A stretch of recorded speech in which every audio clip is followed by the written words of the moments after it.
कुबरा जी, आप इनके साथ इस फिल्म में नजर आ रही हैं जी। आपको क्या कहा था इन्होंने जब फिल्म करने के लिए इन्होंने आपको कन्विंस करना चाहा?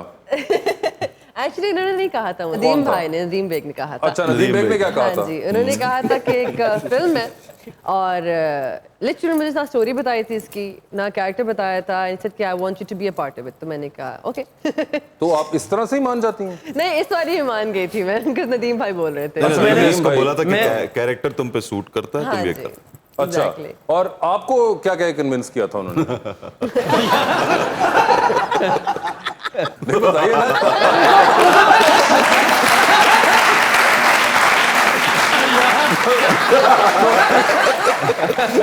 मुझे हंसी आ रही है वैसे। अगर कोई ऐसा लम्हा था जिसमें उन्होंने कहा हमायो ये फिल्म है, तुम्हें ये करनी चाहिए या हमें ये करनी चाहिए, या आपने उनको उल्टा कहा था? मुझे लगता है इन्होंने उनको कन्विंस मुझे भी नहीं लगता उल्टा कहा होगा। आपने उल्टा कहा था उनको कि अब ये करनी चाहिए हमें। करनी चाहिए उस वक्त 4 साल पहले। 4 साल पहले। और आपने बहुत से इंटरव्यूज में बताया है कि आप लंदन में बैठे हुए थे, इसलिए आपको वहां पे दोस्तों ने कहा तो आपने फिल्म कहा कि मैं बनाऊंगा, लंदन नहीं जाऊंगा। पंजाब नहीं जाऊंगी नई हिट हुई थी, तो मैं दोस्तों में बैठा हुआ था, उन्होंने कहा भाई तुम लंदन में क्यों नहीं बनाते अब फिल्म? मैंने कहा अब ये बना लेते हैं, लंदन नहीं जाऊंगा। वो मजाक में कहा था, शुक्र है लेकिन सच हो गया। कहीं चीचा वतनी या गुजरावाला नहीं बैठे हुए थे। ना सारी फिल्म जो थी वो चीचा वतनी नहीं जाऊंगा या गुजरावाला नहीं जाऊंगा हो जानी थी। वास्ते भाई ने क्यों इंग्लैंड ले गए? ਤੁਹਾਡੇ ਉੱਥੇ ਕੱਪੜੇ ਇਸਤਰੀ ਕਰਦੇ ਸਨ।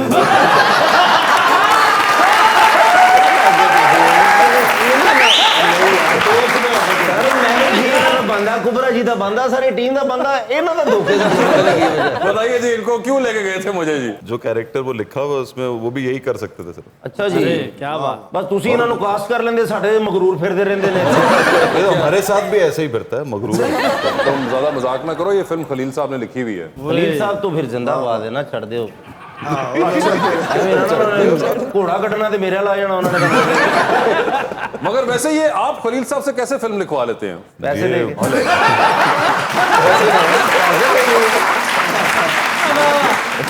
क्या ये सच है? बिल्कुल सही बोल रहा है। पैसे दे ऐसे और फिर ऐसे। मगर ये और लोग ये नहीं कर पाते, तो ये आप कैसे कर लेते हैं? हाँ, पैसे तो सभी देते होंगे। हाँ, मगर ये कोई चीज है आपके पास जो आप बताते नहीं हैं? नहीं, मेरे ख्याल से उनको भी जरा हमसे प्यार है, और फिर हम उनकी चीज भी अच्छी बनाते हैं जब भी बनाइए। मगर वही साहब, उन तक बात ठीक है, फिर आपके डायरेक्टर हैं वो भी आपके साथ काम दोबारा कर लेते हैं। देखें, एक्ट्रेसेस भी बैठी हुई हैं, ये भी आपके साथ कर लेती हैं, और हमेशा ही हमने देखा है कि आपके साथ और एक्टर्स भी काम कर। तो ऐसा क्या है? मेरे ख्याल से अगर स्क्रिप्ट अच्छी है तो ये एक्टर्स भी काम कर लेते हैं, डायरेक्टर अच्छा है।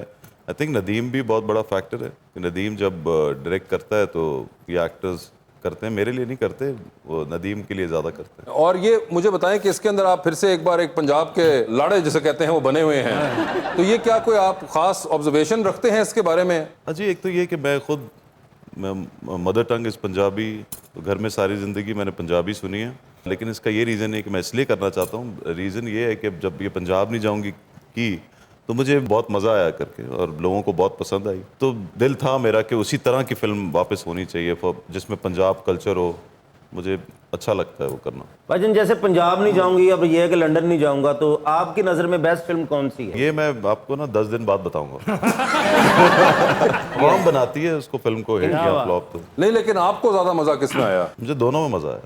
दोनों के अंदर मजा, क्योंकि ये वाली तो बहुत लंबी भी होगी आपकी। हाँ, इसमें बस ये हुआ कोविड आ गया बीच में, शूटिंग में बहुत ज़्यादा गैप आ गया। 2 साल बाद, 2.5 साल बाद इसकी बाकी शूटिंग हमने की है, तो उससे ज़रा फर्क पड़ता है। तो ये 2.5 साल के अंदर जो जंप है, ये नजर आएगा कहीं पे शक्लों के अंदर? नहीं, कुछ नहीं आया, ज़्यादा बेहतर हो गए अब।